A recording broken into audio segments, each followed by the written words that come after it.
Hey, what's up YouTube? This is Slingblade Productions. My name is Alan, and this is my preview and prediction video for Sunday's Money in the Bank. So, having said that, Las Vegas is going to be rocking on Sunday. The T-Mobile Arena is going to be on fire.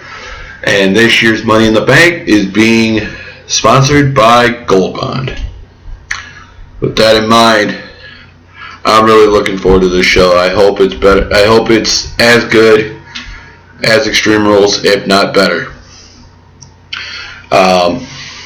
As always, I will leave the comments section below open for your predictions. So again, keep your comments civil, but leave your predictions to the match card in the comment section below. Having said that,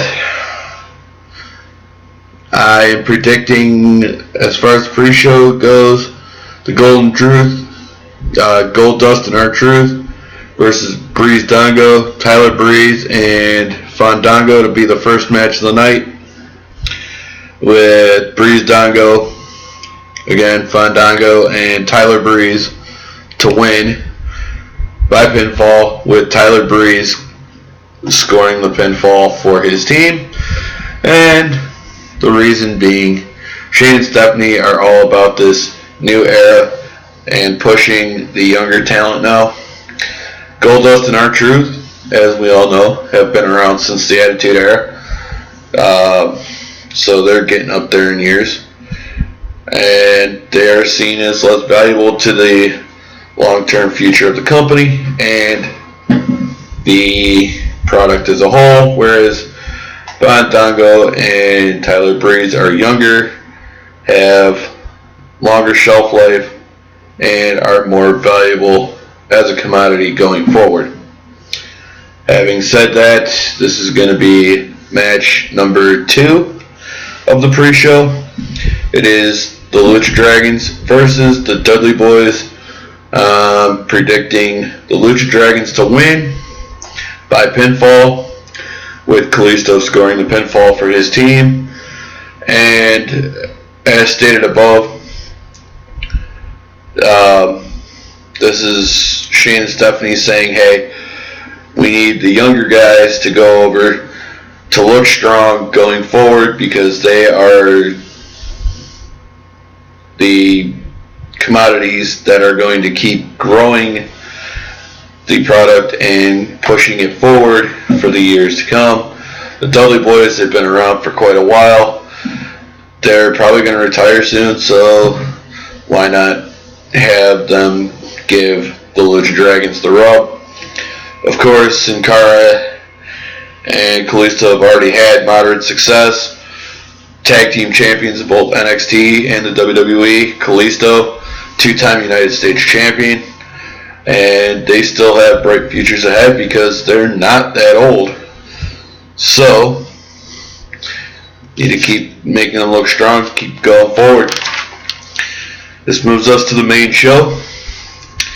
Match number 3, Charlotte and Dana Brooke versus Natalya and Becky Lynch. Charlotte and Dana Brooke are going to win by pinfall, with Dana Brooke scoring the pinfall for her team. And for this one, Shane and Stephanie are simply looking at it as Charlotte's our women's champion. Dana Brooke is just up off of the NXT roster. We need to make those two look strong because, for one, the belt is around Charlotte's waist. And again, Dana Brooke, with her recent promotion to the main roster. Becky Lynch and Natalya. Of course, I don't think Stephanie and Shane think any less of Natalya and Becky Lynch. Natalya has been around a while. She's got some longevity with the company. She's been Divas Champion once or twice. And Becky Lynch, of course, just came up off the NXT roster last year. Becky Lynch, of course, has a bright future with the company, and Natalya is going to be around for quite a while longer also, so they got plenty of time to get their win back. Now, that takes us to match number 4. It's going to be Apollo Crews versus Sheamus.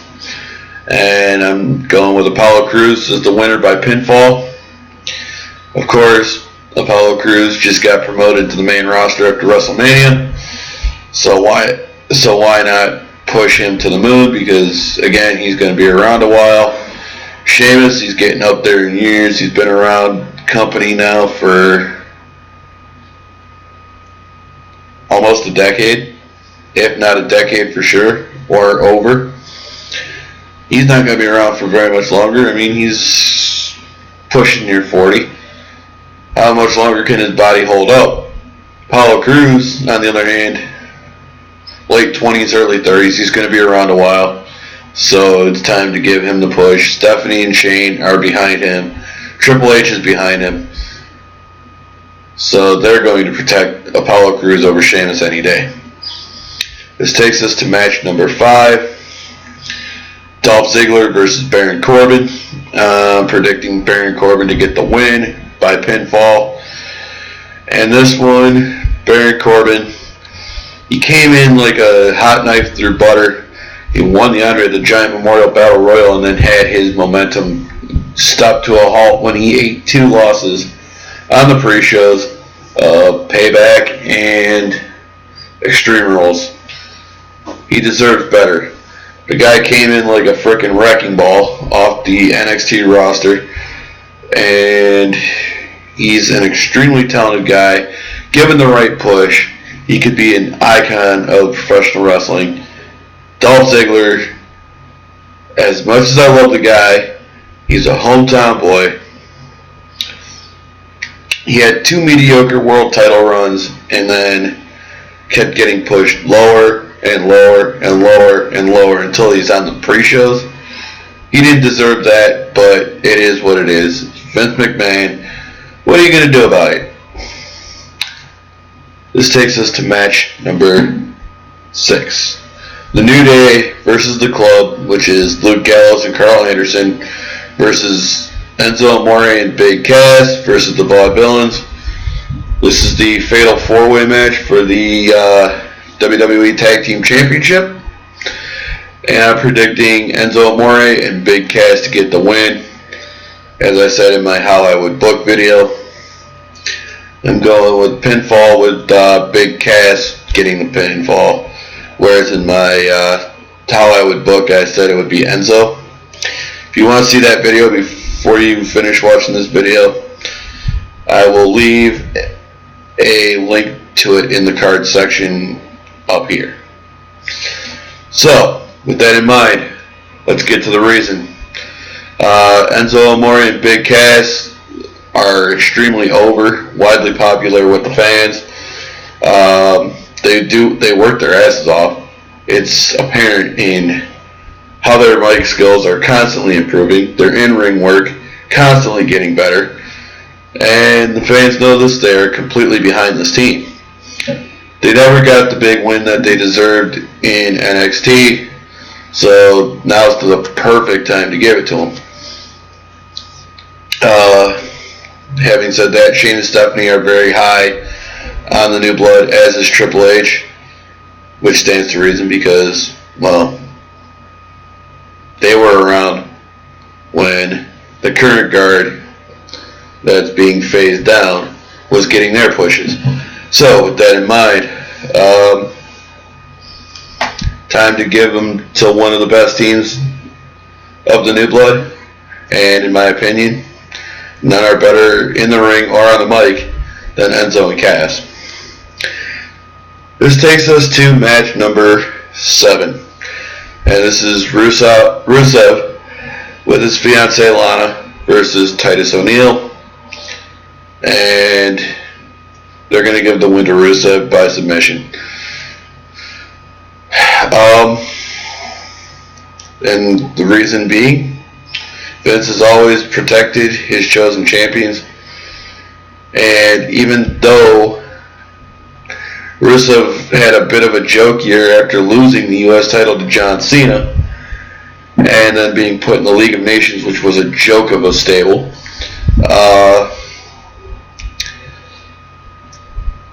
Titus O'Neil is not really in the favor of Vince McMahon right now because of an altercation they had back in February.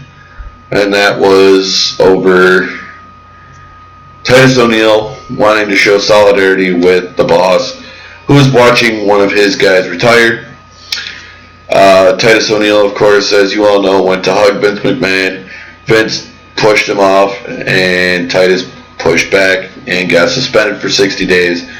Because of that suspension, he fell out of favor with Vince, and now he's not going to get his push, which he has worked his ass off for and deserves. So, now, we're going to get on to match number 8. And this is going to be an instant classic. It is going to be John Cena versus AJ Styles, the franchise player of the WWE versus Mr. TNA. And I'm looking at AJ Styles getting the win by submission. As I said, in my How I Would Book video. Again, link will be up in the top card section, so look there. And I'll also put a link in the description. Having said that, AJ really deserves to get the win in this match. He's been tearing up every match he's been in since his return to the company after 14 years, thereabout. John Cena, of course, this is his first big match from his last shoulder injury. So Shane and Stephanie will make sure to push that AJ to get the win because he's been there. John hasn't. And AJ's really put the work in to get the win. With that in mind, we're going to get on to match 9. This is Sami Zayn versus Cesaro versus Chris Jericho versus Dean Ambrose versus Kevin Owens versus Alberto Del Rio. And this is the ladder match for the Money in the Bank contract. And I'm predicting Kevin Owens to get the win. And here's the reason. Vince is so dead set against turning Roman Reigns heel, so he needs to keep constantly building credible, top-level heels to face a babyface Roman Reigns. Chris Jericho is not an option because he's getting up there in years. He doesn't need the title reign. He's already going to be in the Hall of Fame. Alberto Del Rio is not an option because after he lost the United States title last year to Kalisto, he got booked really poorly, ending in him being affiliated with the League of Nations. Stupid move. If you were going to make Del Rio a credible top-level heel, you were going to have to do it after he lost the U.S. title. Sami Zayn? No. Why? Because he is a beloved babyface. Dean Ambrose? No. Why? Again, he's a beloved babyface. Really, the only option is Kevin Owens at this point, who is extremely over with the fans. He works his ass off. He's there night in and night out. And he's already been an Intercontinental Champion twice, as well as the United States Champion, so it makes sense just to push him to the main event title anyway. Now, with that in mind, we're up to the main event. This is Roman Reigns versus Seth Rollins for the WWE World Heavyweight title. Roman Reigns is going to get the win by pinfall. And the reason I say this, Vince loves Roman Reigns. He's going to continue to push Roman as the top babyface of the company, no matter how hard fans rally against it. It's just going to happen. Of course, Roman Reigns deserves to be the top face of the company. He's worked his ass off. He's only really missed a month of action due to injury, and that was for an emergency surgery to have a hernia removed. But other than that, he's been in there night in and night out. And it doesn't hurt that he has the lineage of being part of one of the greatest families in professional wrestling history with the Anoa'i family. Now, with that in mind, Seth Rollins, in my opinion, deserves to get the title back because he never lost it. But for the sake of this video, Roman Reigns keeps the title. Now we get to the end of the show and the burning question. Will the Money in the Bank contract winner, whoever it may be, in this video it's Kevin Owens, cash in Money in the Bank at the end of the night? And I'm going to say this. I am absolutely 100% positive that whoever is holding the Money in the Bank contract, in this case again Kevin Owens, is going to cash in Money in the Bank, win the title, only to drop it the next night on Raw. So with that in mind, this is the end of the video. I'll be doing my review video Sunday night, Monday morning, somewhere in there, depending on when I watch the pay-per-view. I have Game 7 of the NBA Finals that I am going to watch before I watch the pay-per-view, so I will make sure to avoid any reviews of the pay-per-view until after my review video is up. Leave your comments in the comment section below. Tell me what you think is going to happen. Make sure to share this video on Twitter, Facebook, Instagram if you have it, and of course on Google. Also, while you're ahead, make sure to tell your friends about this video and help Slingblade Productions grow. I do want to eventually make this a YouTube community-driven channel with YouTubers from all over the world who are into wrestling, providing content for this channel. So wrestling YouTubers, if you have any ideas of things you want to add to this channel, you can hit me on Twitter. My Twitter handle is @Alan216Dempsey. And of course, wrestling fans, if there's any content you would like to see on this channel, send me a tweet. If you have any ideas, I'll look them over. And of course, any comments I see on this video, I will answer, because I want to make sure that you fans know that I'm watching you guys and I'm with you 100%, because we are all wrestling fans. With that in mind, I will see you guys for my review video. Leave a thumbs up. Until then, this has been Slingblade Productions. This has been Alan. I'm out. Peace.